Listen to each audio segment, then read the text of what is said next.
देव और महादेव में एक बहुत बड़ा अंतर है।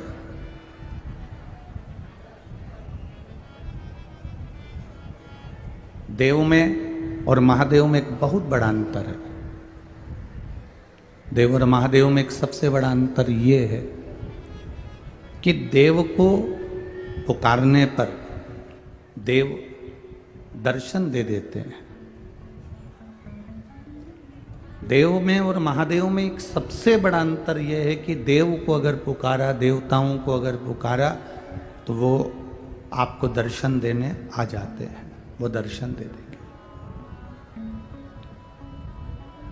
देव और महादेव में सबसे बड़ा अंतर है कि देव और महादेव देवता का काम है, अगर कोई ने पुकारा तो वो दर्शन देने के लिए आ जाते हैं, वो दर्शन देने के लिए पहुंच जाते हैं। और महादेव में और देव में एक सबसे बड़ा अंतर ये है कि महादेव दर्शन देने के लिए नहीं आते, जिसने उनको पुकारा है उसको दर्शन के लायक बना देते हैं, उसको ऐसा बना देते हैं कि लोग उसका दर्शन करते हैं।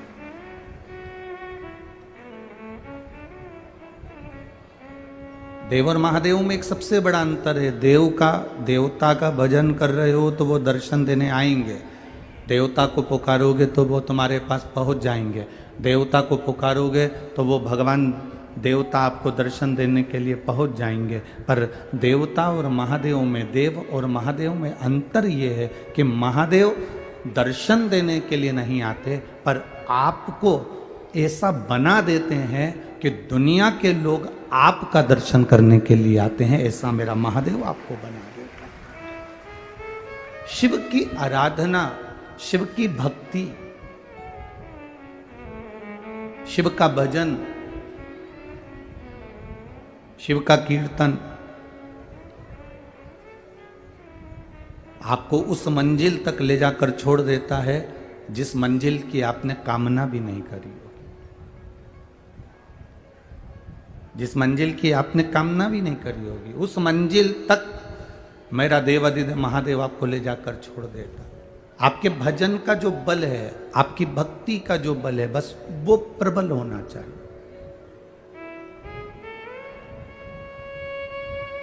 और जब भक्ति का बल बढ़ता है, भजन का बल बढ़ता है, विश्वास का बल बढ़ता है, तो परमात्मा के दर्शन का एक आनंद अपने आप प्राप्त हो जाता है। एक वो मूंगफली जो मिलती है, सिंगदाना, छत्तीसगढ़ में क्या बोलते हैं, मूंगफली बोलते हैं कि सिंगदाना बोलते हैं? मूंगफली बोलते हैं ना। तो मूंगफली सब्जी वाले के यहाँ से जाकर लेकर आना कि भैया क्या रुपए किलो है, तो वो मूंगफली आप सब्जी वाले से पूछोगे तो वो कह देगा ये 30 रुपए किलो है, या 20 रुपए किलो है, या 40 रुपए किलो है। अब वही मूंगफली एक ठेले वाला सेक रहा हो, चूल्हे पर उसको सेक रहा हो, रेत गरम गरम बालू में उसको सेक रहा हो, और वो सेकने वाले के पास जाकर पूछना कि मूंगफली क्या रुपए किलो है। जो सब्जी वाले के यहाँ मूंगफली 40 रुपए किलो थी, वो सेकने वाले के यहाँ मूंगफली 100 रुपए किलो है। एक भुट्टा, मक्का, वो कच्ची मक्का, कच्चा भुट्टा सब्जी वाले के यहाँ से लेकर आना तो 10 रुपए का दे देगा, 15 रुपए का दे देगा, 20 रुपए का दे देगा। और जिसके यहाँ वो आग में उसको तपा रहा है, सेक रहा है, जिसके यहाँ वो सेकने में लगा हुआ है, उसके यहाँ जाकर पूछना तो सब्जी वाले के यहाँ अगर वो 10 रुपए का है तो सेकने वाला 20 का देगा, सब्जी वाले के यहाँ अगर 15 रुपए का है तो सेकने वाला वो 30 रुपए में देगा, सब्जी वाले के यहाँ अगर वो 20 रुपए का है तो सेकने वाला उसको 40 रुपए में देगा। क्यों? मूंगफली कच्ची है तो उसकी कीमत कम है, सिक गई कीमत ज़्यादा हो गई। भुट्टा कच्चा है, उसकी कीमत कम है, सिक गया उसकी कीमत ज़्यादा हो गई। कारण केवल इतना सा है, जो ये संसार सागर में आने के बाद परिवार, नाते, रिश्ते, कुटुंब, कबीले, अपने, पराए, इनके तानों में, इनके अपशब्दों में, इनकी गालियों में, इनके आड़े टेढ़े व्याख्यान में पढ़कर जो सिक जाता है, दुनिया की ताप में जो सिक जाता है, उसकी कीमत अपने आप बढ़ जाती है, उसकी पहचान अपने आप बढ़ जाती है, उसकी कीमत अपने आप बढ़ गई, उसकी पहचान अपने आप बढ़ गई।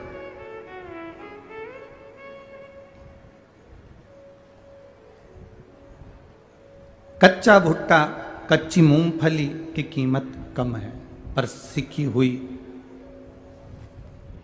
तपी हुई, उसको जो ताप में तपाया गया, उसकी कीमत बढ़ गई। तपन होने पर, तपने पर उसकी कीमत बढ़ गई। काम, लोभ, आसक्ति, वासना, तृष्णा, ये सब वो मक्का में, वो भुट्टे में जो जो चीज होती है, वो सब उसमें अग्नि में जल जल कर, तप तप कर वो सब समाप्त हो जाती है। उसी तरह जब हम संसार के शब्दों में, संसार की वाणी में, संसार के इन तानों में हमें जब तपाया जाता है, लोग अपशब्द कहते हैं, कहे ना कि ये मार्बल जो जमीन पर लगा हुआ है, उसी मार्बल की मूर्ति मंदिर के अंदर है और वही मार्बल जमीन में भी लगा हुआ है। मार्बल एक ही है, पत्थर एक ही है, जमीन में भी लगा है और मूर्ति में भी पूजा रहा है। मार्बल जमीन में भी है और मूर्ति में बनकर भगवान की आराधना में भी पूजा रहा है। उसका कारण केवल इतना है कि मार्बल को जब तराशा जा रहा था, मार्बल को जब तराश रहे थे, मार्बल को जब काट रहे थे, तराशते तराशते तराशते तराशते वो इतना तराशा गया कि भगवान बनकर मंदिर के अंदर पूजा गया। और जो तराशते समय नहीं तराश रहे थे और जो चोट को सहन नहीं कर पाया, वो टूट गया तो जमीन पर लग गया। उस पर लोग जूता रख रहे, पाँव रख रहे, थूक रहे, गंदगी कर रहे हैं। जिसने चोट को सहन कर लिया, जिसने शब्दों को सहन कर लिया, जिसने वाणी को सहन कर लिया, जिसने अपशब्दों को सहन कर लिया, दुनिया के लोग आड़ा टेढ़ा कहें, दुनिया के लोग अपशब्द कहें, दुनिया के लोग आड़ा टेढ़ा बोलें, और यदि आपने उनके शब्दों को सहना प्रारंभ कर लिया, उनके तानों को आप सहते रहे, उनके तानों को आपने सह लिया, तो समझ लो कि आपकी चमक बढ़ जाएगी और आप देवाधिदेव महादेव के करीब तक पहुंच सकते हैं।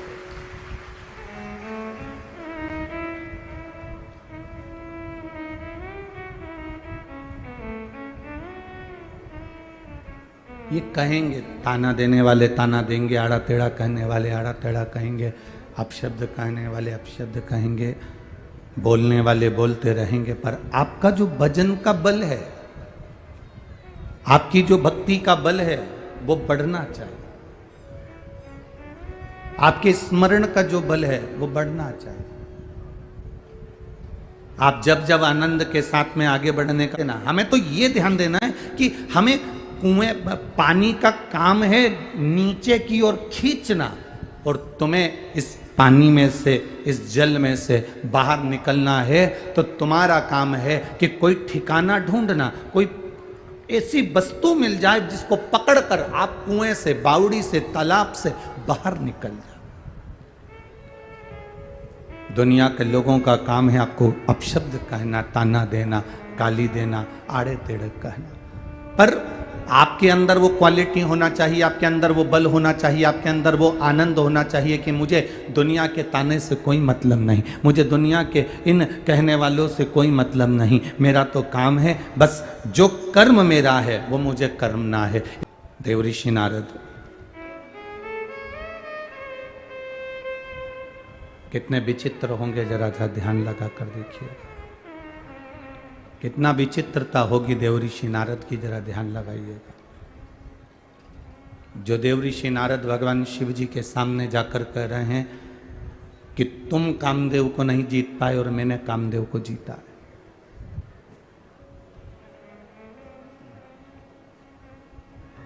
जो तुमने नहीं करा वो मैंने करा है। शिवजी ने स्वीकार कर लिया कि मैंने कामदेव को नहीं जीता। आपने जीता है ना, बस आपसे इतना सा निवेदन है कि यह बात आप किसी से मत कहो कि मैंने जीता। अपनी बड़ाई अपनी जीवान से और पड़ोसी की बुराई अपनी जीवान से कभी मत करो। अपनी जिह्वा से अपनी बड़ाई मत करना और अपनी जिह्वा से किसी की बुराई मत करना।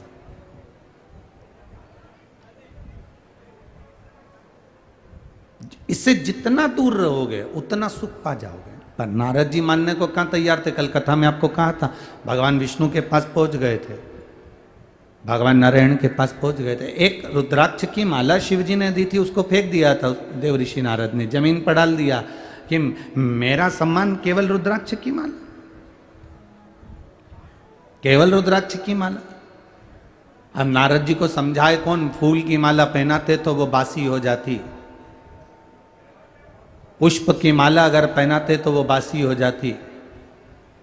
अगर तुम्हें कोई ड्राई फ्रूट्स की माला, बादाम की, काजू की, पिस्ता की, लौंग की, इलायची की ये माला पहनाते तो ये भी आने वाले समय में कीड़ा पड़ जाता। हमने जो आपको माला पहनाई वो रुद्राक्ष की माला पहनाई, और रुद्राक्ष की माला एक ऐसी माला होती है जो सम्मुख में अगर हमारे वक्षस्थल पर भी दिख रही है, हमारे गले में पड़ी हुई भी दिख रही है, तो ना जाने कितने रोगों को एक रुद्राक्ष की माला का एक रुद्राक्ष रोगों को दूर भगा सकता है। वो माला मैंने देवर्षि नारद तेरे को पहनाई।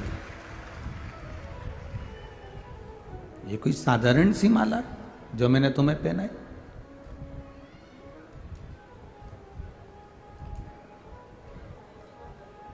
माला माला में अंतर होता है। एक नेताजी को कोई माला पहनाए, एक व्यक्ति को कोई माला पहनाए, वो माला में अंतर है। और एक व्यक्ति जब अपने शादी के समय पर स्टेज पे जाता है और दुल्हन माला पहनाती है, वो माला में अंतर है कि नहीं? बोलो, जम के बोलो जरा, अंतर है ना। एक पत्नी पहना रही है, एक अर्धांगिनी पहना रही है, एक जिससे उसका विवाह हो रहा है वो उसको माला पहना रही है, और एक संसार के लोगों ने माला पहना। और फिर समझ लो, पत्नी भी रोज माला पहना रही है, उसकी कोई महत्वता नहीं है। पति पत्नी रोज अपने कमरे में जावे और पति पत्नी को माला पहनावे, पत्नी पति को माला पहनावे, रोज प्रतिदिन माला पहनावे, तो उसका कोई महत्व नहीं। माला का महत्व कब? जब पहली बार धर्म पत्नी पति को मंडप के नीचे अग्नि की साक्षी में या स्टेज पर पहली बार जब माला पहनाती है, उस माला की मूलता, उसको वर माला कहा जाता है, उसको विजय माला कहा जाता है। धर्म पत्नी पति को मंडप के नीचे अग्नि की साक्षी में या स्टेज पर पहली बार जब माला पहनाती है, उस माला की मूलता, उसको वर माला कहा जाता है, उसको विजय माला कहा जाता है। वो माला की मूलता है। अब किसी को माला रोज पहनाई जाए, उस माला की कोई महत्वता नहीं, पर वो जो माला है वो विशेष समय पर एक बार जो अर्पण कर दी, वो माला मतलब समर्पण की ओर है।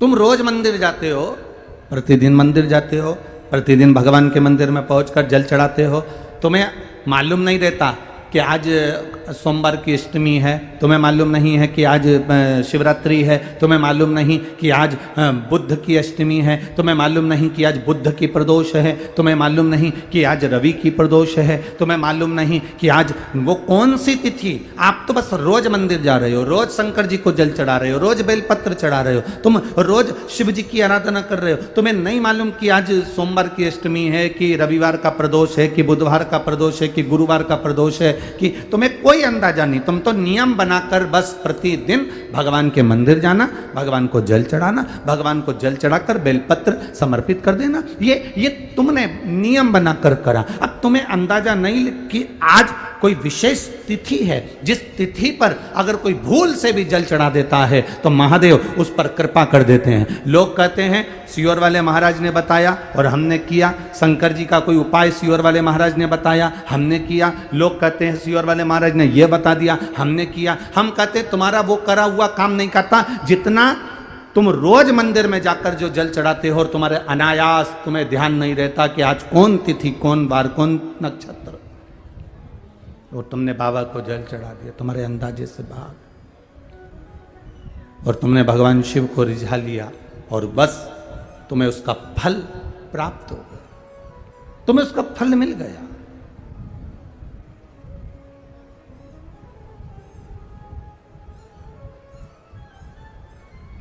आप तो बस एक केवल आनंद के साथ चले हो। एक बड़ी सुंदर बात है महाराज, एक प्रसंग आता है,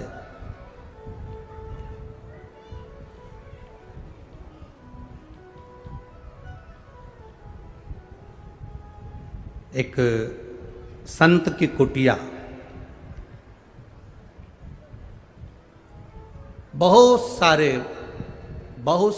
भक्त संत के पास आते हैं, बहुत सारे। एक बाहर गांव की वैश्या को मालूम पड़ा कि यहाँ संत से मिलने बहुत लोग आते हैं, तो वैश्या को लगा कि यहीं संत के पास में ही मैं एक मकान ले लेती हूँ। जो संत के आएंगे मेरा सुंदरता देखकर मेरे पर लोभित होंगे और मेरे यहाँ भी आएंगे, मेरे यहाँ भी पहुंचेंगे।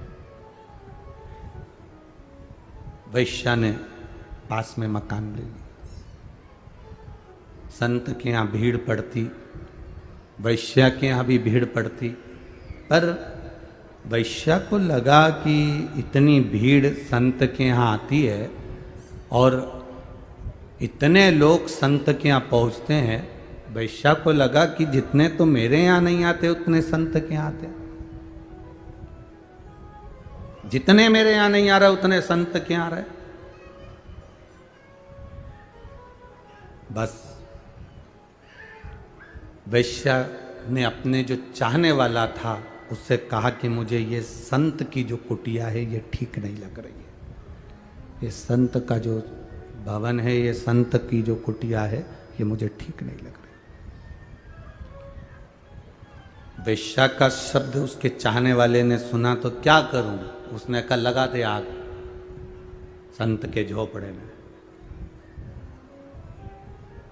संत के झोपड़े में आग लगा दे। लगा,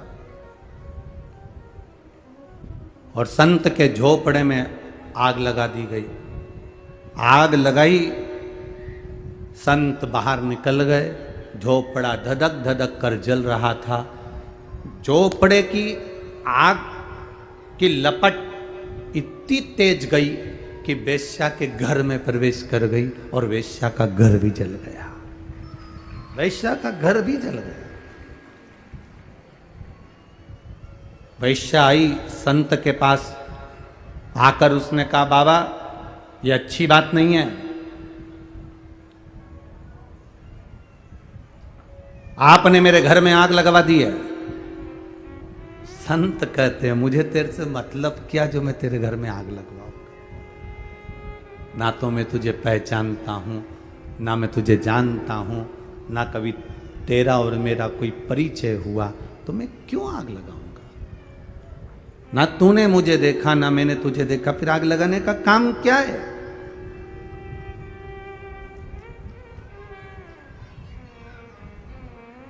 मैं क्यों आग लगाऊंगा? वैश्या कहती है नहीं, आपने मेरे भवन में आग लगाई है। संत कहते हैं मैंने तेरे भवन में आग नहीं लगाई, बस बात इतनी सी है, तेरे यार ने मेरे घर में आग लगाई थी और मेरे यार ने तेरे घर में आग लगाई है।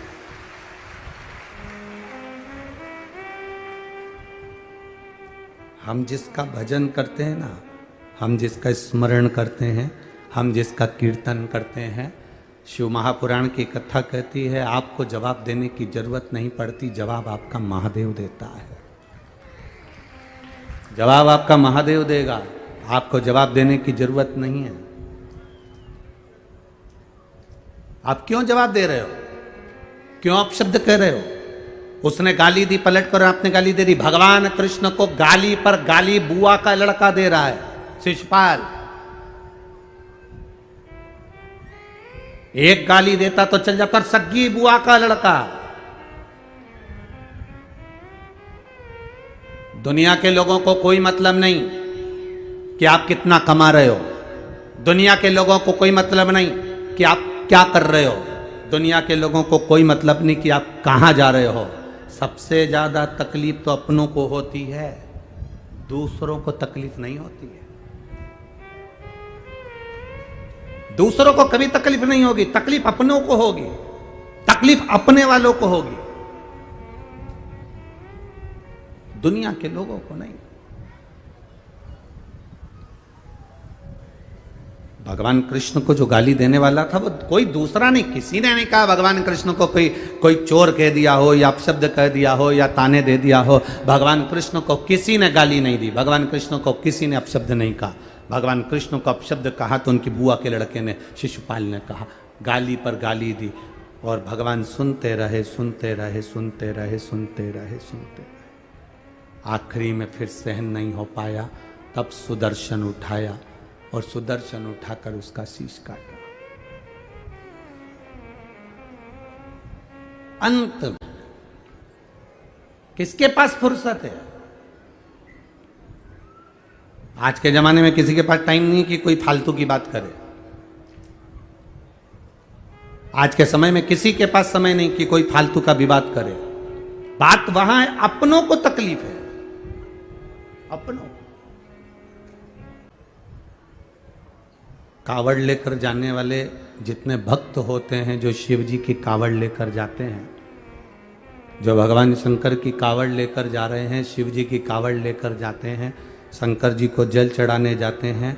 आप में भी कई लोग ऐसे बैठे होंगे जो रोज भगवान के मंदिर जाते हैं, रोज भगवान के मंदिर में जल चढ़ाने जाते हैं। मैं आपसे पूछूं, इतने लोग आस्था चैनल पर कथा सुन रहे हैं, इतने फेसबुक यूट्यूब पर कथा सुन रहे हैं, और इतने लोग इस पंडाल में बैठकर कथा सुन रहे हैं, एक अंदाजा लगा कर बताना, कावड़ ले जाने वालों को ताना देने वाला कोई दूसरा नहीं होता, कावड़ ले जाने वालों को ताना देने वाला भी अपना ही होता है। जल चढ़ाने वाले को ताना देने वाला दूसरा नहीं होता, जल चढ़ाने वाले को ताना देने वाला भी अपना ही होता है। आप रोज मंदिर जाओगे, दुनिया के लोग आपको ताना देंगे, ये चल दी सती सावित्री। बताओ मंदिर जाने से क्या होता है? क्या मिलता है शिव जी को जल चढ़ाने से? क्या मिलता है बेलपत्र चढ़ाने से? अरे जो मंदिर जाने वालों को ताना दे रहे हैं, वो कभी शॉपिंग मॉल जाने वाले को ताना क्यों नहीं देते कि रोज रोज मॉल क्यों जाते हो, रोज कपड़े की दुकान पे क्यों जाते हो, रोज खरीदने क्यों जाते हो, रोज सामान लेने क्यों जाते हो, हर 15 दिन में मोबाइल को रिचार्ज कराने क्यों जाते हो? कभी ताना देने वालों से पूछना कि तुमने ताना तो केवल धर्म की जगह पर दिया, तुमने ताना अपशब्द तो धार्मिक जगह पर दिया, पर तुमने कभी ताना किसी मॉल में जाने वाले को, शॉपिंग मॉल में जाने वाले को, कहीं ब्यूटी पार्लर जाने वाले को, कहीं इधर उधर जाने वाले को कभी ताना क्यों नहीं देते? क्यों? क्योंकि वो उस जगह ताना दे ही नहीं सकते। उनको दिक्कत तो केवल उस बात से है कि ये भगवान से जुड़ क्यों रहा है, ये भगवान की अविरल भक्ति से जुड़ क्यों रहा, ये भगवान के भजन से जुड़ क्यों रहा। और बोल बम का नारा है, सहारा है। ताना देने वाले देते रहेंगे, आपको भगवत भजन, वो कहते हैं ना, एक लोहे का कीला, एक लोहे की कील, लोहे का कीला, इसको नदी के उस पार ले जाना है। इस कीले को पानी से पार करना, उस पार बहुत लंबी चौड़ी नदी है और कीले को पार ले जाना। कीले को पानी में छोड़ दो, पार उतर जाएगा? बोलो, जम के बोलो जरा। कीले को पानी में डाल दो तो वो उस पार हो जाएगा? नहीं हो।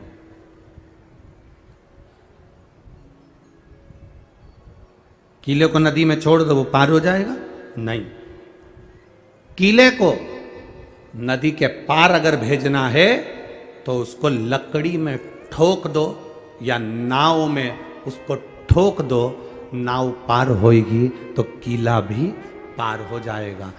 ये कीला अकेला पानी में तैर कर पार नहीं हो सकता, उसको ठोकना पड़ेगा नाव में, लकड़ी में, तब ये कीला पार होगा। उसी तरह ये शरीर, ये आत्मा, ये चित्त, ये मन ऐसे ही पार नहीं होगा। इसको शिव महापुराण की नौका में इस मन को चरणों में ठोकना पड़ेगा, तब जाकर ये भव सागर से पार हो सकता है, तब हो सकता है। तो पार कहां से हो सकता? हम तो वहीं की वहीं खड़े हुए हैं और सोच रहे हैं कि ये पार हो जाए।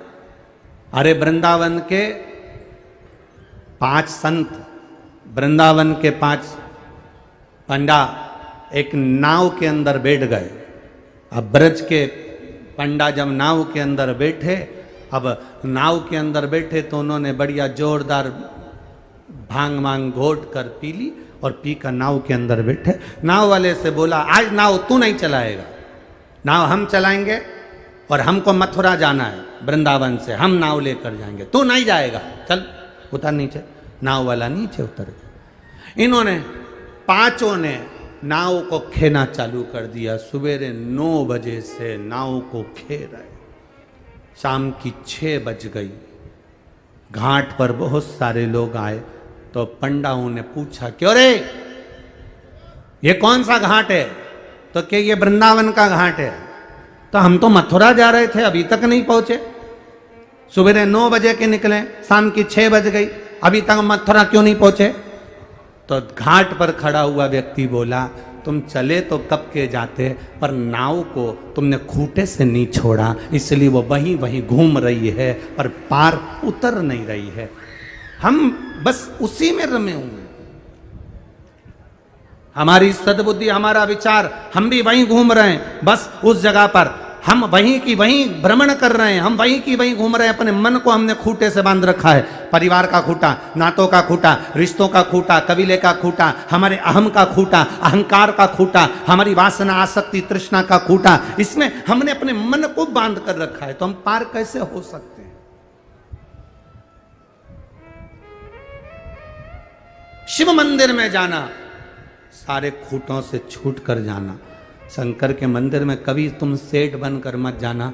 शंकर के मंदिर में कभी भी तुम ये मत सोच कर जाना कि तुम्हारे पास में कितना बड़ा बंगला है, कि कितनी गाड़ी है, कि कितनी फैक्ट्री है, कि कितना दुकान है, कि कितनी जायदाद है। शंकर के मंदिर में कभी ये सोचकर मत जाना कि तुम कितने सुंदर हो। शिव के मंदिर में ये सोचकर मत जाना कि तुम्हारे पास कितना वैभव है। शिव के मंदिर में तुम ये कभी सोचकर मत जाना कि तुम्हारे पास कितनी गाड़ी है। शिव के मंदिर में ये सोचकर मत जाना कि कितने लोग तुम्हारी बात सुनते हैं। शिव के मंदिर में तो ऐसे जाना जैसे एक पिता से मिलने के लिए एक बेटी अपने बाप के पास जाती है, ऐसे शंकर से मिलने के लिए तुम जाना कि शिव तुम्हारी सुने और तुम शिव की सुनो।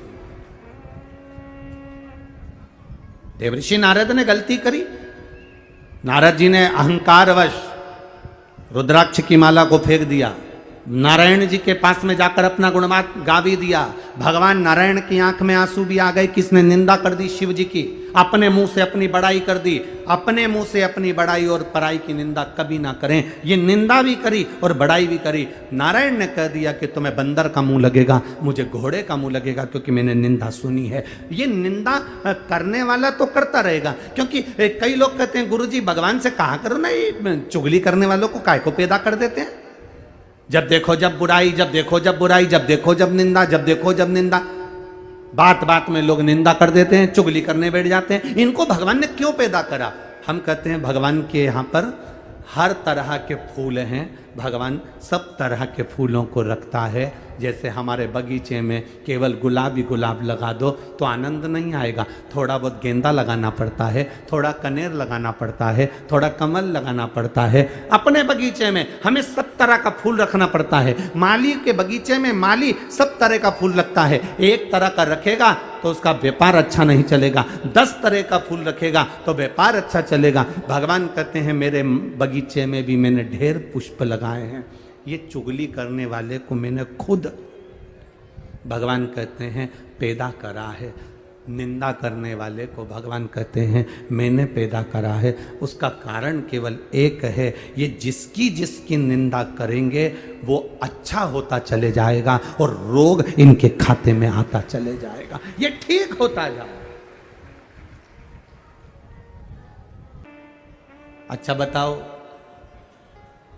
मीराबाई बचपन से भगवान का भजन करती थी, बोलो सही है कि गलत है? सही है। बचपन में मीराबाई को भगवान ने दर्शन दिया था क्या? अरे बोलो जम के।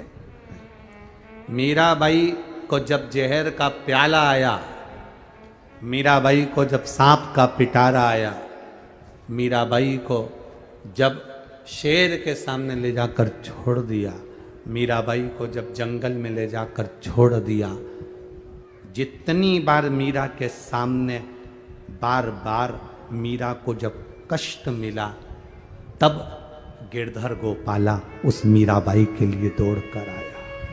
तब आया।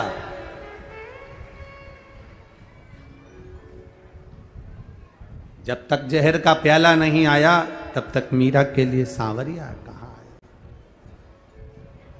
सम्मुख अपशब्द कहे जाएं, ताने दिए जाएं, आड़ा टेढ़ा कहा जाए। आप लोगों को ताने पर ताने मिले, अपशब्द पर अपशब्द मिले, गाली पर गाली मिले, तुम रोज मंदिर जा रही हो, रोज तुम्हारे परिवार के लोग आड़ा टेढ़ा कर रहे हैं। एक पत्र और देखिए,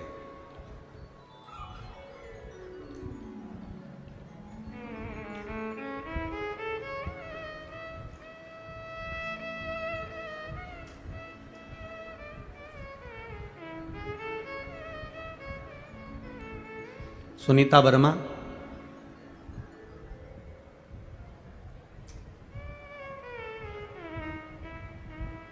ससुराल मेरा तिल्दा नेवरा तुलसी है।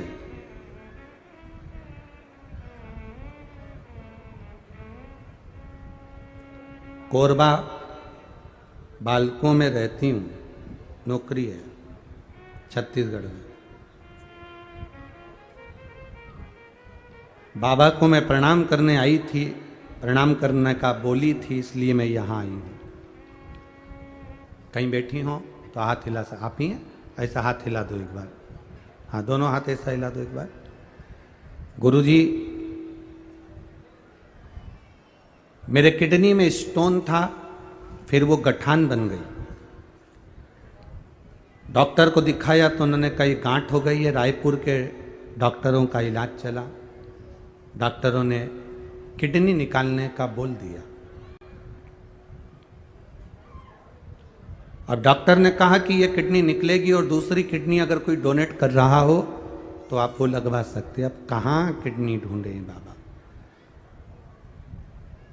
रायपुर दिखाया और 2 जगह दिखाया, सब ने कहा किडनी को निकालना पड़ेगा, किडनी बेकार हो गई। गुरुजी, शिव जी का मैं क्या वर्णन करूं, बाबा का मैं क्या गुणगान करूं।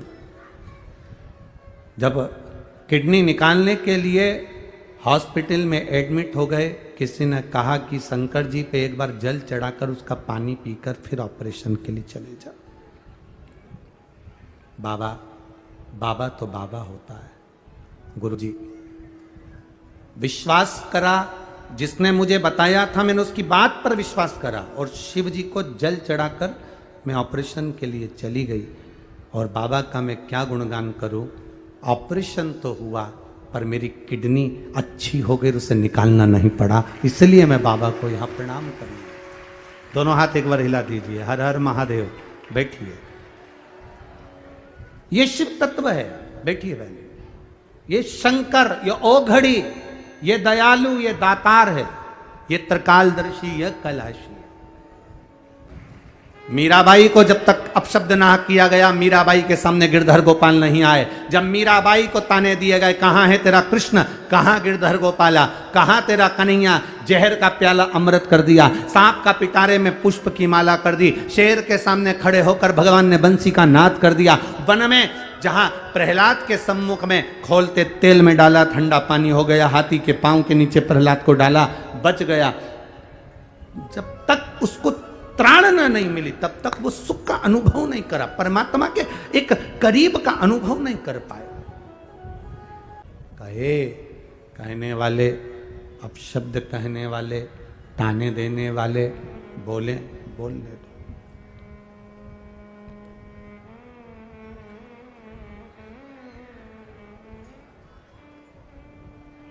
आज किसी ने एक प्रश्न किया था, गुरुजी आप लोगों से कहते हो कि शिव महापुराण की कथा में जो आता है उसका 3 महीने में काम हो जाता है, ऐसा यहाँ क्या होता है? हमने कहा यहाँ 3 चीजें एक साथ होती है, ग्रंथ, संत और भगवंत यहाँ एक साथ मिलते हैं, इसलिए बाबा सुन लेता है।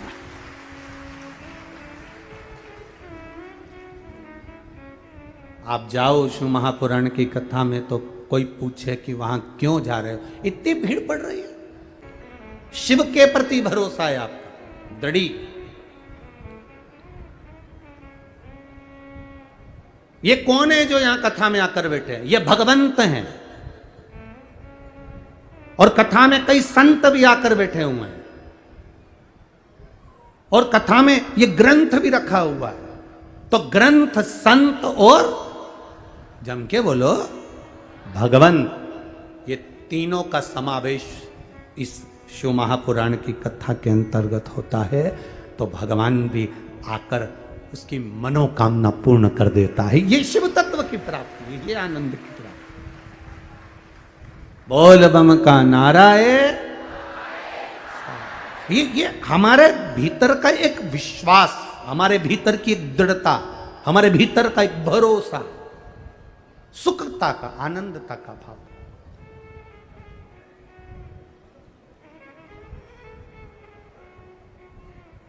अब जरा विचार करिए कि भगवत स्मरण में जो फल है आपके, आप जाएं डॉक्टर को दिखाएं, डॉक्टर बोले वैसा औषधि कराएं, डॉक्टर बोले जैसा आप काम करें, जांच कराओ, सब कुछ कराओ, पर साथ में आपके भीतर शंकर की भक्ति को जागृत करिए। शिव के भीतर, आपके भीतर शिव की भक्ति को जागृत करिए। बेटा एजुकेशन, बच्चा अच्छी पढ़ाई करे, सीए की पढ़ाई कर रहे हो आप, मेरी बेटियों से निवेदन है दिल से पढ़ाई करो, मेरे बेटों से निवेदन है दिल से पढ़ाई करो, अच्छी करो, दिल से मजबूत, एकदम दमदारी से। जितना कभी नहीं पढ़े उतना अब पढ़ो।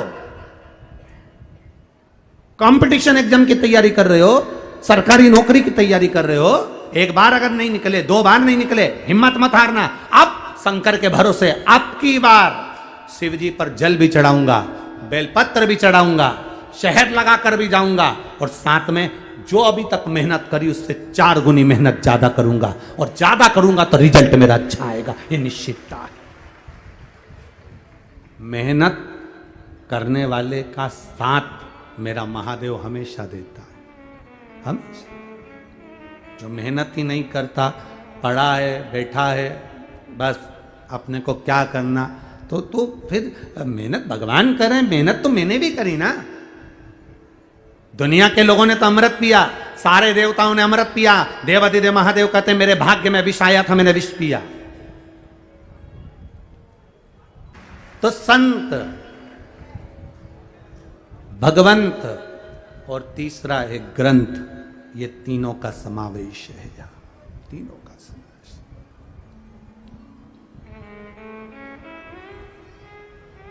थोड़ा मेहनत करना पड़ेगा। आप सोचे कि मैंने शिव पुराण की कथा सुन ली तो मेहनत नहीं करना पड़ेगा, अरे करना पड़ेगा। शिव के मंदिर तक भी जा रहे हो, ये आपका परिश्रम है। शिव जी के मंदिर में झाड़ू पोछा लगा रहे हो, ये आपका परिश्रम है। साथ में पढ़ाई कर रहे हो। कौन कहता है कि आपकी सरकारी नौकरी नहीं लग सकती? कौन कहे कि आपका सरकारी नौकरी ना लगेगी? मेरा बेटियों से और मेरे बेटों से निवेदन है, मेरे युवान बहन भाई से निवेदन है, ये कभी मत सोचना कोई तुमको अगर डरा दे कि बहुत मेहनत करना पड़ती है तब सीए निकलता है, लास्ट का सीए, फाइनल तो बड़ी मेहनत से होता है, इंजीनियरिंग की पढ़ाई तो बड़ी कठिन होती है, इसकी पढ़ाई तो बहुत कठिन होती है। अरे कलेक्टर का पद पाना कोई साधारण है, एसपी डीएसपी बनना कोई साधारण है, ये बनना कोई साधारण है? हम कहते हैं जो तुम्हारे सामने खड़े हैं वो भी तो बने हैं, जब वो बन सकते हैं तो तुम क्यों नहीं बन सकते हो? आपके परिश्रम में कमी मत आन दो, आपकी मेहनत में कमी मत आन दो। और आपके विश्वास में कमी मत आने दो, आपका भरोसा दृढ़ कर लो। मैं कर रहा हूं, आपकी बार मम्मी, मां आपकी बार, ए महतारी आपकी बार, जो पढ़ाई करूंगा ना, मैं गारंटी देता हूं, मैंने शिव जी पे जल चढ़ाया है, मैंने बेलपत्र चढ़ाई है, और अब मैं दिल से पढ़ाई करूंगा। अगली कथा में इसी छत्तीसगढ़ की भूमि में पंडाल में बैठकर मैं भी कहूंगा कि मेरी नौकरी लगी है। ये मेहनत तुम्हारी है, ये संघर्ष तुम्हारा है, ये परिश्रम तुम्हारा है। ऐसा कौन सा काम है जो आप नहीं कर सकते?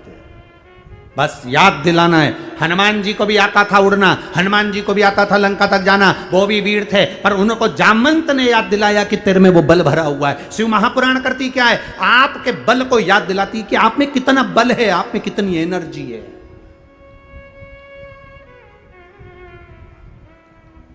शंकर भगवान विष नहीं पी रहे थे, देवताओं ने विष दे दिया शिव जी के पास में, शंकर भगवान नहीं पी रहे थे। शिव जी जब विष नहीं पी रहे थे तो पार्वती जी पास में खड़ी थी, उन्होंने कहा सारे देवताओं को अमृत मिला है, आपके पास में विष आया है। शंकर भगवान बोले बताओ गजब के लोग हैं, सबकी सबने अमृत ले लिया और मुझे विष दे दिया। पार्वती जी कहती है यही तो भगवान भोलेनाथ जी से पार्वती जी बोली यही तो करुणा है, यही तो कृपा है, दुनिया से हटकर कुछ मिला है ना आपको, यही तो कृपा है। शंकर भगवान बोले अगर मैं विष पीऊंगा तो फिर हलाहल विषय, भयंकर विषय, तुम जानती नहीं हो पार्वती। पार्वती जी कहती है अरे ये विष कुछ भी नहीं है, कुछ भी नहीं। गले का विष जितना व्यक्ति को नहीं मारता, पार्वती जी कहती है उतना कानों का विष पूरे परिवार को मार देता है। गले का विष एक व्यक्ति को मारेगा और कान का विष पूरे परिवार को मार देता है। एक पूरा परिवार कान के विष से मर जाता है। भगवान राम की कथा उठाकर देखिए, जरा सा मंथरा ने कान में विष घोला था केकई के और पूरा परिवार अस्त व्यस्त हो गया था। कान का विष पूरे परिवार को मार देता है। ये विष जो कान का होता है ना, ये बड़ी धीरे से आता है। लोग बड़ी मिठासता से कान का विष देते हैं, तुम्हारी काकी जी ने ऐसा कह दिया, तुम्हारी चाची जी ने ऐसा कर दिया, तुम्हारे भैया ने ऐसा कर दिया, तुम्हारे ससुर तो ऐसे हैं, तुम्हारी सास तो वैसी है। ये कान का जो विष होता है अच्छे अच्छे परिवार को बर्बाद कर देता है। गले का विष, मुख का विष, जिह्वा का विष एक को मारेगा, पर कान का विष सबको मार देता है जितने घर में है। और यही तो हो रहा है। आज हो क्या रहा है? घर में पति को पत्नी के बारे में अब शब्द कोई कह दे, पत्नी को पति के लिए कह दिया तुम्हारा पति ऐसा, तुम्हारी पत्नी ऐसी, तुम्हारा परिवार ऐसा, तुम्हारे रिश्तेदार ऐसे, तुम्हारी माता ऐसी, तुम्हारे पिता ऐसे। ये विष जो भरा जाता है ये बर्बाद कर देता है पूरा परिवार, ये पूरे परिवार को बर्बाद। ये विष कान का जो विषय है सबसे भयंकर विष।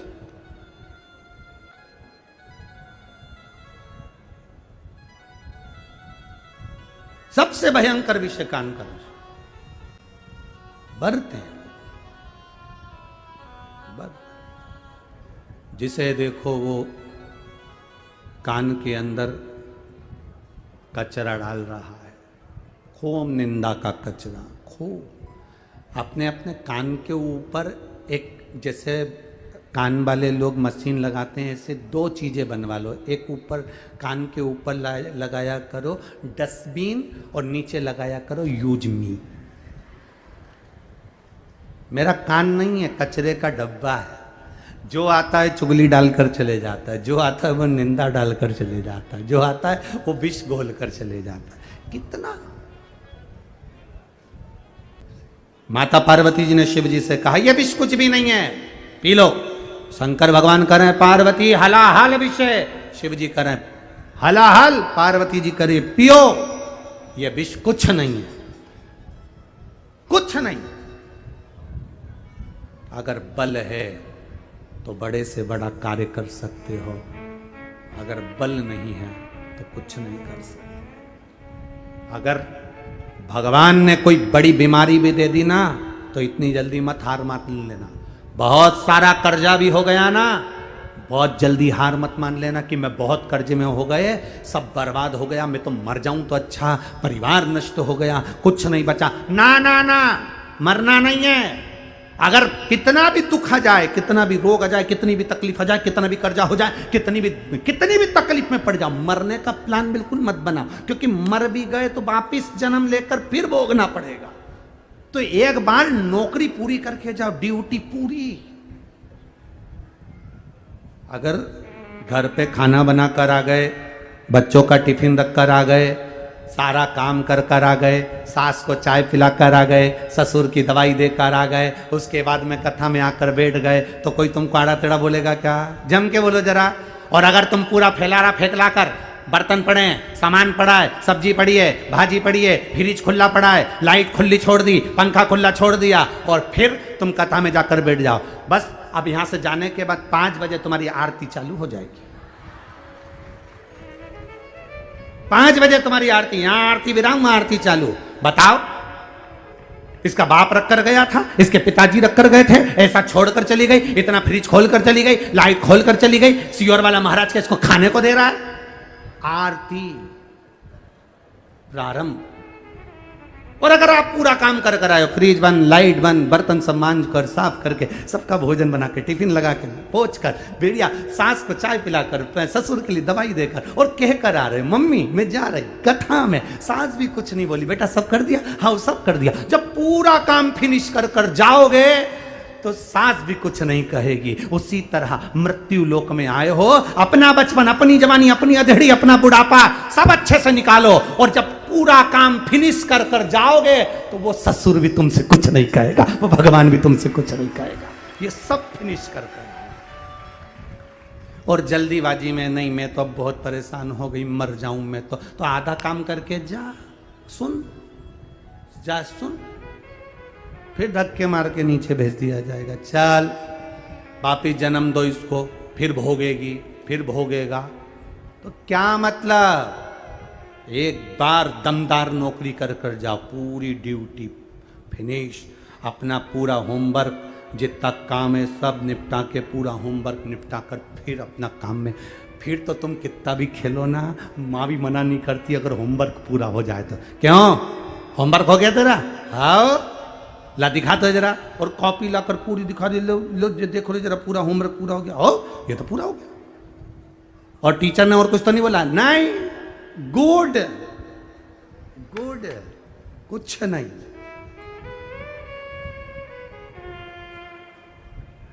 और नहीं तो कहीं कहीं का जो मक्कार बच्चा होता है वो बड़ा बड़ा बहाना बनाता है। एक टीचर ने अपने बच्चों से कहा, सुनो कल तुम जो है चूहा, बिल्ली, कुत्ता और गाय, इनका फोटो बना कर लाना, चित्र अपनी अपनी कॉपी पे हो। सब बच्चों ने तैयारी कर ली, चूहा, बिल्ली, कुत्ता और बोलो, जम के बोलो, गाय, सबका चित्र बना। सब ने बनाया। एक आलसी था, वो बनाया, एक बैठ गया स्कूल में। टीचर ने सबसे पूछा, तुमने बनाया? दिखाओ। सबके साइन करते करते टीचर इस आलसी बच्चे के पास आ गए, तुमने चित्र बनाया? हाँ। देखिए, बच्चे ने जो कॉपी खोली तो वो कोरी थी, उसमें कुछ भी नहीं था। टीचर ने पूछा, इसमें तो कुछ भी नहीं है, तुमने क्या बनाया? बच्चा बोला, मैंने चूहे का चित्र बनाया। कहाँ है?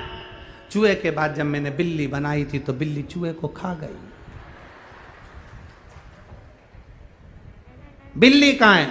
मैंने बिल्ली के बाद जब कुत्ता बनाया था तो कुत्ता बिल्ली को खा गया। कुत्ता कहाँ है? कुत्ता के बाद मैंने जब गाय बनाई थी तो गाय का सींग देखकर कुत्ता भाग गया। गाय कहाँ है? गाय बनाई थी, हमारा पड़ोसी लालू राम है ना, घास लेके जा रहा था, गाय उसके पीछे चली गई।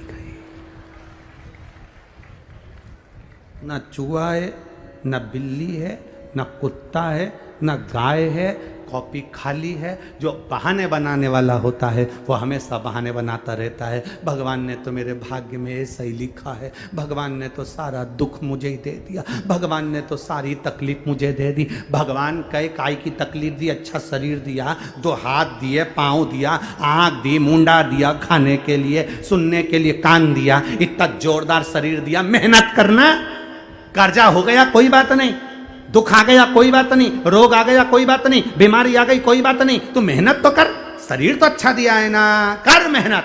और फिर जो लगा मेहनत करने में, तो फिर एक फैक्ट्री का नहीं 10 फैक्ट्री का मालिक बनकर बैठ जाता। मेहनत तो करो।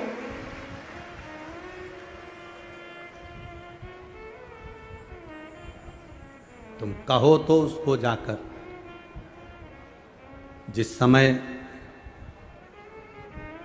आप उससे जाकर कहोगे तब जीवन का एक आनंद आएगा। संत, ग्रंथ और भगवंत, इन तीनों का समावेश एक जगह पर होता है।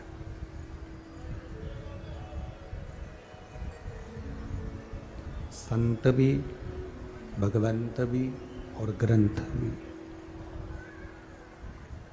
जब ये तीनों एक जगह पर एकत्रित होते हैं, दिखते हैं, तब जितने भी जीव भगवान की भक्ति करने के लिए आते हैं, उनको एक ऊर्जा, उनको एक आनंद प्राप्त होता है। शिव कथा कह रही है, देवऋषि नारद ने जो गलती करी है वो गलती हमको नहीं करना है।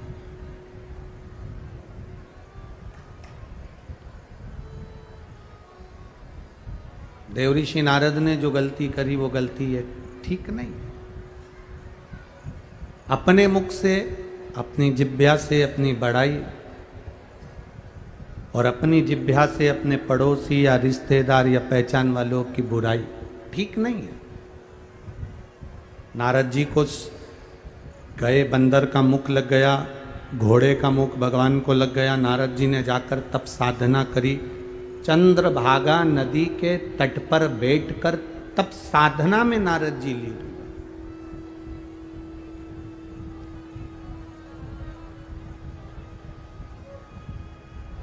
जब चंद्रभागा नदी के तट पर बैठे, वहां बैठकर जब तप साधना करना प्रारंभ करा, तो कोई आपसे कहे कि आपने यहां पर कथा श्रवण करी, तो क्या केवल कथा श्रवण करी?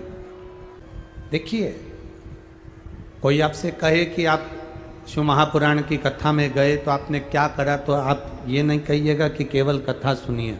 नहीं, शिव महापुराण की कथा कहती है कि केवल हमने कथा नहीं सुनी, हमने यहाँ पर 3 घंटे की कथा के लिए सवेरे 6 बजे से बैठकर जगह संभाली। तब साधना तुम्हारी सुबह 6 बजे से प्रारंभ हुई और वो 6 बजे से चलती चलती चलती चलती 5 बजे तक तुम्हारी तप साधना चली। 5 बजे के बाद फिर अपनी जगह पर बैठकर तुम रात्रि को 12-1 बजे तक कीर्तन, भजन, नाम स्मरण, नाम जाप, ये सब चलता रहा। ये सब कीर्तन, भजन, नाम जाप, कीर्तन, स्मरण चलता रहा।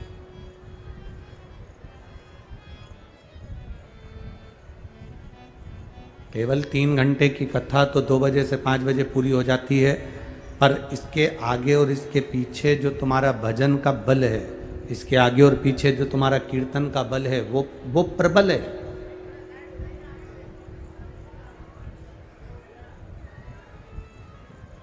अब इतना तुमने अगर परिश्रम करा है, बैठे हो, कथा सुनी है 3-4 घंटे तक, ना लघु शंका के लिए जाना, ना कहीं उठकर जाना, उसमें आपका बल लगा कि नहीं लगा? अब आपने इतना संघर्ष करा, परिश्रम करा, तो परिश्रम का फल तो भगवान देता ही है। आपने जो चित्त लगाया, भजन किया, कीर्तन किया, स्मरण किया, नाम जाप किया, ये कोई खाली तो जाने वाला नहीं। एक लड़के ने एक पत्र में लिखा है, देखिए,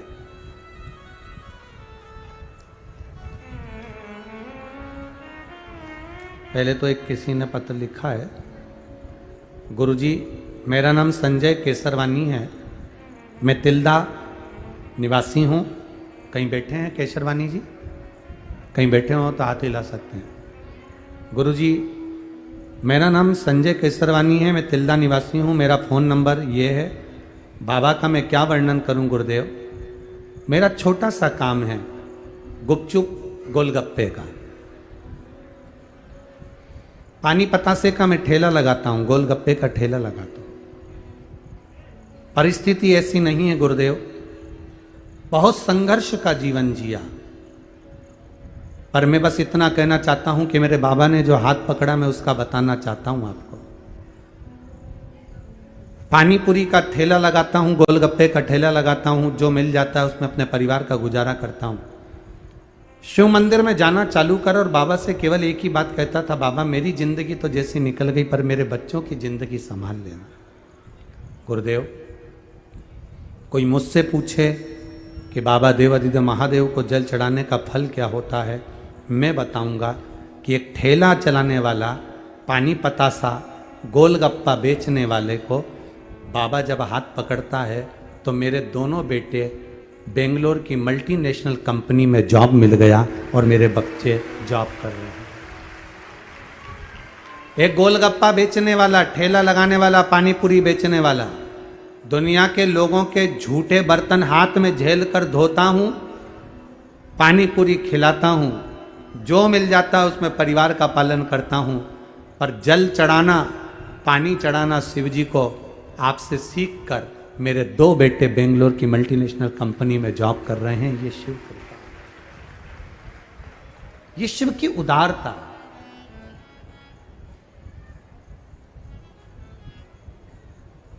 एक लाइन बड़ी अच्छी लिखी है,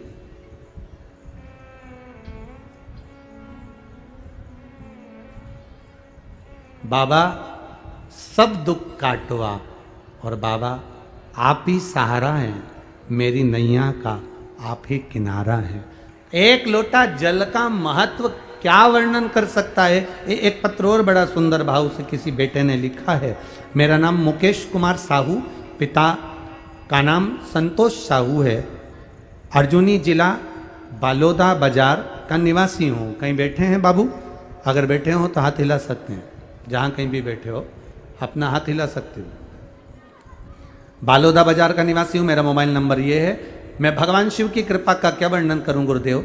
10 साल से रेलवे की जॉब का सपना देखकर बैठा हुआ था गुरुदेव।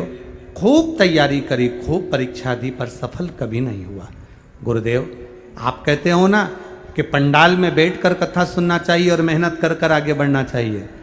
गुरुजी, मैंने भी आपकी कथा पंडाल में बैठकर श्रवण करना प्रारंभ करी। गुरुदेव, 2019 में मैंने एक रेलवे का फॉर्म भरा और फॉर्म भरने के बाद वो मैं स्मरण में नहीं आया क्योंकि इतने समय हो गए, कोई जवाब नहीं आया। 2019 से 23-22 तक कोई जवाब नहीं। गुरुदेव, आपकी कथा भाटापारा में हुई, फिर कोकड़ी में कथा हुई। मैं अपने घर पर अपने माता पिता को कहकर कथा सुनने के लिए आया। एक जगह पर दरी बिछाकर, आसन बिछाकर, ओढ़ने का सामान साथ में लाकर बैठ गया, कथा पूरी सुनी बाबा। और वहां से जाने के बाद बाबा को जल चढ़ाना प्रारंभ करा।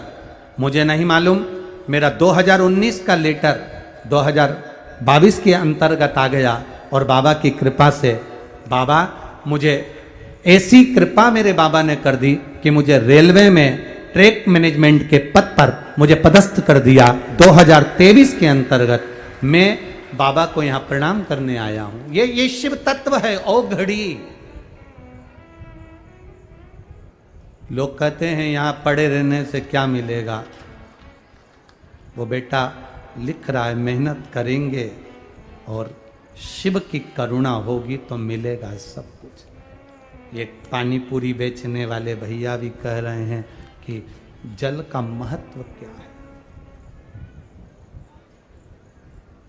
आज छोटे से छोटा व्यापारी भी अगर शंकर को जल चढ़ा रहा है ना, उसको किसी के दरवाजे पर भीख मांगने की जरूरत नहीं पड़ेगी, बाबा उसका हाथ पकड़ कर रखेगा। आपने जिस साल से कथा सुनना चालू करी है, यहाँ जितने बैठे हो आपने 19 से सुनी, 18 से सुनी, 16 से सुनी, 15 से सुनी, 17 से सुनी, 2022 में सुनी, 20 में सुनी, 21 में सुनी। जिसने जितने साल से कथा सुनना चालू करी है वो अपने हृदय में अंदाजा लगा कर बैठना कि जिस साल से तुम कथा सुन रहे हो उसके पहले के साल निकालो कि कितनी तकलीफ में जिंदगी जीते थे, और कथा सुनने के बाद के साल निकालना कि वो कब पेट भर कर चले जाता है, दुख आता है और कब मिट जाता है, पता ही, गला पकड़ रहा है, पता ही नहीं पड़ पाता है, ये अंदाजा नहीं लग पाता है, ये स्मरण नहीं हो पाता है। जरा विचार करिएगा अपने भीतर, क्या देता है वो हमको भी नहीं मालूम, पर वो घड़ी है, उसका नाम कुबेरेश्वर महादेव है, कुबेर भंडारी कहते हैं। शिव महापुराण नहीं आती, हम कहते हैं कुबेर भंडारी खुद आता है स्वयं। क्या देता है, क्या प्रदान करता है, पता नहीं।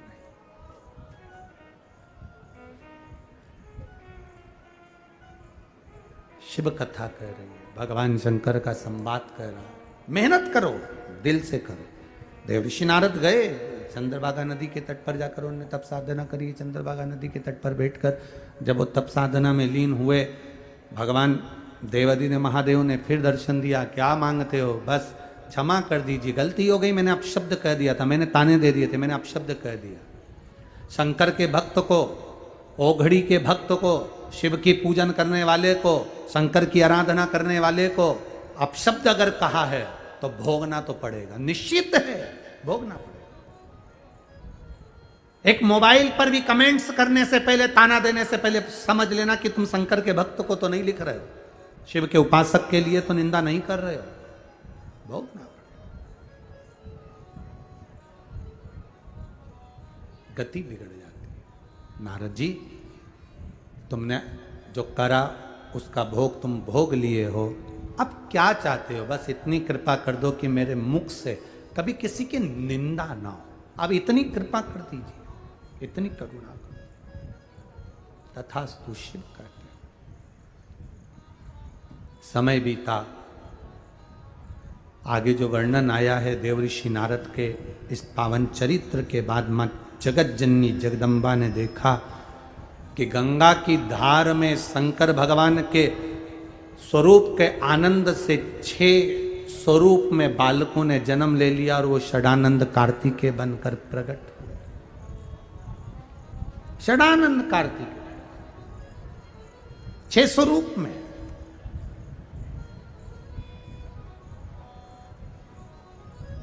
हमने जो मांगा वो कम नहीं है।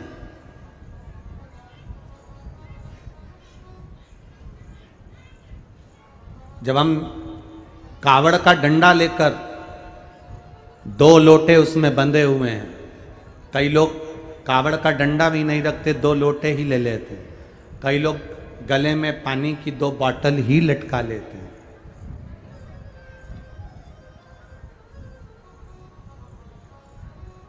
शिव जी को जल चढ़ाया, एक कलश का जल शंकर जी को चढ़ाकर, दूसरे कलश का जल थोड़ा चढ़ाकर, उसमें से जल बचाकर लाकर शिव का चढ़ा हुआ जल दूसरे वाला पात्र जो खाली करा है उसमें झेल कर लाकर, हम जिस स्थान पर अपना घर है, जिस घर के अंदर जो पानी का हंडा है, मटका है, परिंडा है, अब आपकी भाषा में आप क्या बोलते हो छत्तीसगढ़ में, जहां पानी भरते हो रसोई घर में, हंडा भरते हो, मटका भरते हो, पानी की बाल्टी, हंडा, जहां रसोई घर के अंदर पीने का पानी रखते हो, उस स्थान पर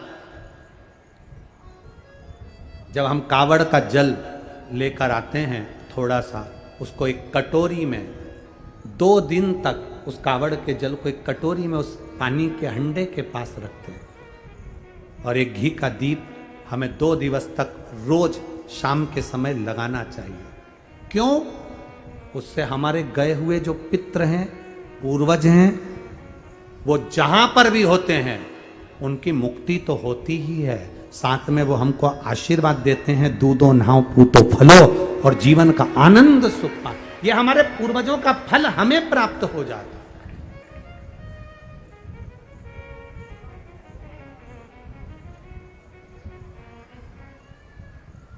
आप लेकर तो जा रहे हो कावड़, हमने कहा था कि कावड़ अगर जिसके संतान भी नहीं होती ना, वो झोली में थोड़ा सा चावल का दाना, भले 4 दाना डाले, 8 दाना डाले, 10 दाना डाले, उसकी झोली में पड़ा रहना चाहिए कावड़ ले जाते समय, पड़ा।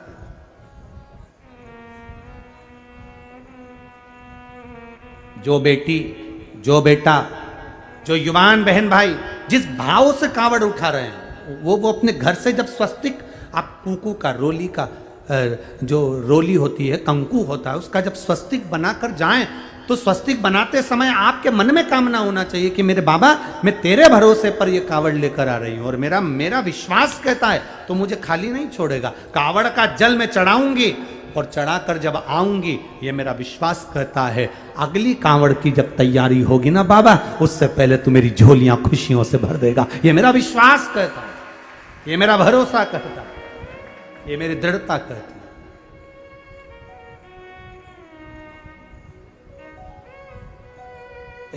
एक ऋषि हुए गर्ग गोत्री, शेषिरायण उनका नाम था। बड़े विचित्र, बड़े विद्वान, बड़े प्रबल।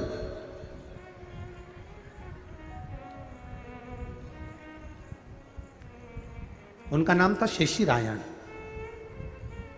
और ऋषि शेषिरायण, इनके घर में संतान नहीं थी, इनके घर में औलाद नहीं थी।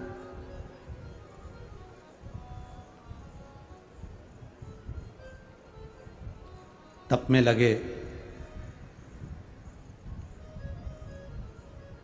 त्रिगंधक राज्य के शेषिरायण जो ऋषि हैं, वो त्रिगंधक राज्य के कुल गुरु हैं।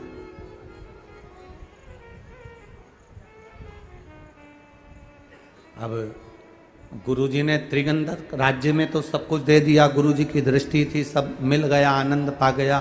पर गुरु के अंदर का जो भाव होता है वो कौन जान सकता है? गुरु को क्या चाहिए वो कौन जान सकता है? गुरु सबको दे देता है, सबको। मेरा ओघड़दानी ने सबको दिया। किसी को कुबेर का भंडारी बना दिया, किसी को कुबेर का खजाना दे दिया, किसी को सोने की लंका दे दी, कहीं भस्मासुर को कंकण दे दिया, कहीं जो मर्जी पड़ी मेरे शंकर ने सबको उठाकर दे दिया। और खुद शमशान का निवास कर रहे हैं, खुद कैलाश का निवास कर रहे हैं, भस्म लपेट कर बैठे हुए हैं, आनंद के साथ आनंद में बैठे हुए हैं। तो शेषिरायण जी मुनिवर ऋषिवर जिन्होंने सब कुछ दे दिया, आज मौन होकर बैठे थे। तो राजा ने आज आकर पूछ लिया, महाराज जी एक बात बताइए, मेरा इतना सा निवेदन है महाराज जी, ये बताइए कि वो आपके चेहरे पर आज प्रसन्नता नहीं दिख रही?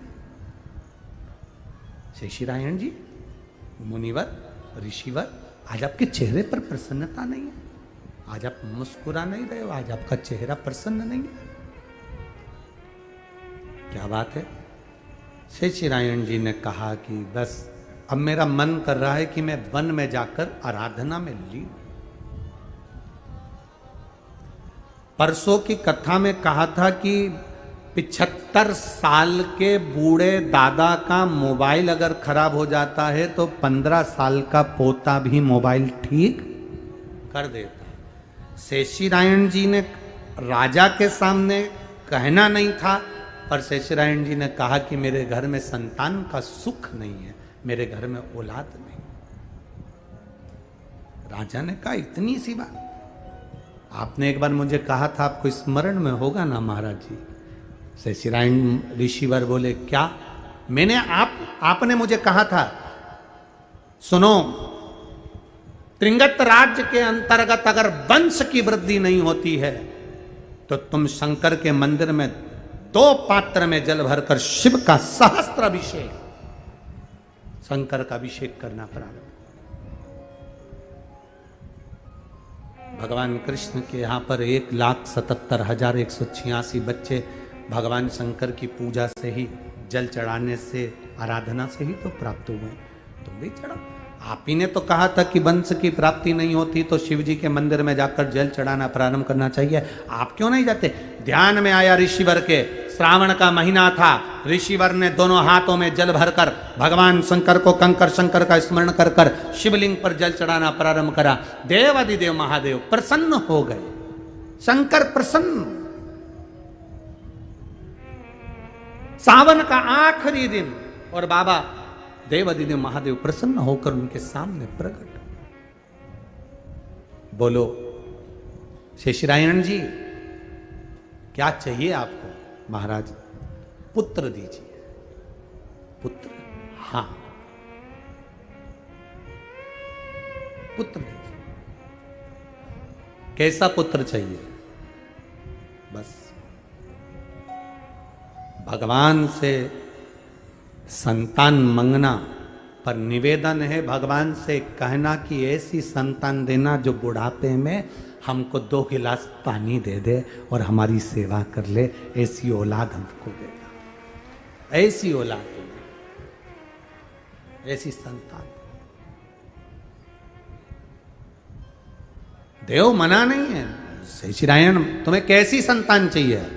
कहा वीरों में भी वीर, प्रबल वीर, अजय, जो कभी ना मरे, जिसकी मृत्यु ना हो,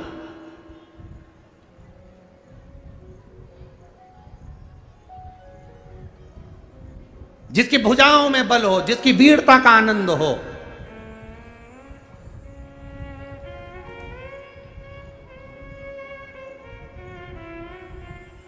कोई शस्त्र से ना मरे वो, कोई अस्त्र से ना मरे वो, ना शस्त्र से ना अस्त्र से, ना कोई देवता से वो मरे, ना वो कोई दानव से मरे।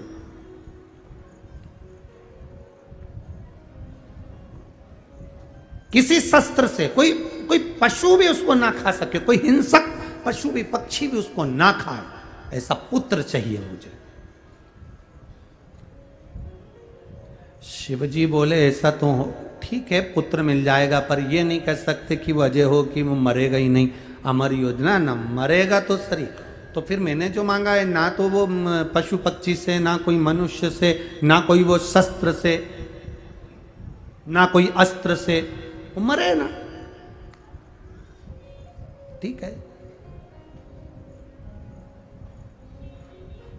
ना वो शस्त्र से मरेगा, ना वो अस्त्र से मरेगा, ना वो पशु से, ना पक्षी से, ना वीरों में भी वीर। कहा ना चंद्रवंश ना सूर्यवंश, कोई उसे ना मार सके, कोई ना मार। भगवान शिव ने कहा ठीक है, मरेगा तो ये निश्चित है, पर तुमने जो मांगा वो तथास्तु है। समय आया, शेषिरायण ऋषि की धर्म पत्नी ने बच्चे को जन्म दिया। बच्चे को जन्म देकर धर्म पत्नी के प्राण छूट गए। बच्चे को पिता की गोद में दे दिया गया। शेषिरायण कैसे पालते उस बच्चे को, क्या करते? वो बच्चा मिल तो गया, पर बच्चे को जिंदगी कैसे पाली जाए? एक मां के जाने के बाद बच्चे को पाला कैसे जाए? शेषिरायण रो रहा है, नेत्रों से जल बह रहा है शेषिरायण कि मेरे बेटे को मैं कैसे पालूं। तभी उसी स्थान पर कालजंग, उसी स्थान पर कालजंग नाम का राजा उसके राज्य में राज्य करता था। और कालजंग जब राज्य करता था और उसके घर में भी कोई संतान नहीं थी, तब उसने शेषिरायण जी से जाकर कहा, एक कृपा कर दीजिए, मेरे घर में बच्चा नहीं है, तुम्हारे घर में संतान है, ऐसी कृपा कर दो कि ये संतान आप मुझे दे दो, ये संतान आप मुझे दे दो, ये संतान मुझे दे दीजिए, बस इतनी कृपा कर दो कि ये संतान मुझे मिल जाए, ये संतान मुझे प्राप्त हो जाए। ठीक है, शेषिरायण जी ने अपना बेटा काल्याजन को दे दिया। उसका नाम काल्यावन हो गया। और काल्यावन हो तो गया, पर वो उस स्थान का फर्क ये पड़ गया कि भगवान के प्रसाद से होने के बाद भी उसकी गति ठीक नहीं थी। क्रूर स्वभाव, अपशब्द कहना, युद्ध में तत्पर रहना। जरासंध का साथ दिया और जब गुफा में प्रवेश किया तो जिस समय पर उसे मरना था, भगवान कृष्ण भी सामने से पीठ दिखाकर भाग गए, क्योंकि भगवान को मालूम था ये मेरे से नहीं मरने वाला। ये ना शस्त्र से मरेगा, ना चंद्रवंश से, ना सूर्यवंश से मरेगा। तब याद आया, अगर बहुत पाप व्यक्ति के बढ़ जाते हैं तो कोई भक्त, कोई भजन करने वाला, कोई कीर्तन करने वाले की अगर दृष्टि ही पड़ जाए तो ही यह मर जाएगा। और मुचकुंद की दृष्टि उस काल्यावन पर पड़ी और काल्यावन मर गया। मुचकुंद की दृष्टि पड़ी। एक भक्त भजन करने वाला, स्मरण करने वाला, वो कहते हैं, शिव महापुराण की कथा कहती है, एक कदम भी चलकर जो कावड़ उठाकर चलता है, कावड़ को भूमि पर नहीं रखा जाता, कावड़ को जमीन पर नहीं रखा जाता। अगर आप विराम कर रहे हैं, कहीं विश्राम भी कर रहे हैं, तो कावड़ को ऊंचे स्थान पर रखा जाता। कावड़ को कोई जीव जंतु जानवर मुख न लगाए, वो कावड़ का स्मरण होता। शास्त्र कहता है, जितने कदम चलकर महादेव के मंदिर तक कावड़ का जल भरकर चलते हैं, उतने हमारे पाप ना जाने जिंदगी के कितने जन्मों में करे होंगे, वो सब समाप्त होकर हम उन्नति की सीढ़ी की ओर अग्रण्य बढ़ते चले जाते हैं, बढ़ते चले। ये सुख का अनुभव है, ये आनंद का अनुभव है। षडानंद कार्तिकेय जी महाराज ने तारकासुर का संहार किया, चारों तरफ आनंद स्थापित हुआ। श्री आनंद के साथ अशोक सुंदरी श्री गणेश जी महाराज कुंदकेश्वर भगवान पधार रहे हैं। जोरदार ताली बजाकर स्वागत करें भगवान श्री कुंदकेश्वर का। हर हर महादेव।